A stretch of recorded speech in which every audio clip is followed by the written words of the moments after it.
কুমিল্লার ব্রাহ্মণপাড়া ও বুড়িচং উপজেলা নিয়ে কুমিল্লা ৫ আসন।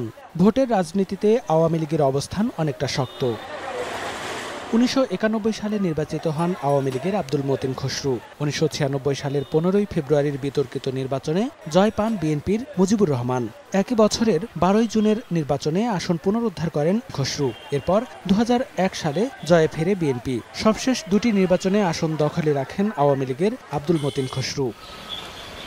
এ অবস্থায় একাদশ সংসদ নির্বাচন ঘনিয়ে আসায় মাঠে তৎপরতা শুরু করেছে রাজনৈতিক দলগুলো। বিএনপির তৎপরতা কিছুটা কম থাকলেও কৌশলী প্রচারণায় মাঠে আওয়ামী লীগের সম্ভাব্য প্রার্থীরা। ৮০-৯০ ভাগ রাস্তাঘাট পাকা করেছি, ১০০% বিদ্যুৎ দিয়েছে, 100% বিদ্যুৎ।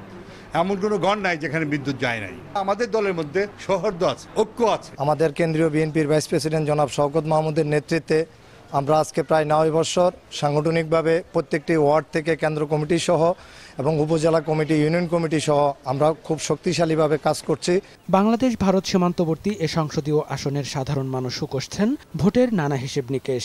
দুর্নীতি দূর হয়, তাই জন্য আমাদের একজন সুযোগ্য লোক চাই। সম্মিলিত প্রয়াসে আমরা এমন একজনকে নির্বাচিত করব যারা আমাদের এলাকার উন্নয়ন করে।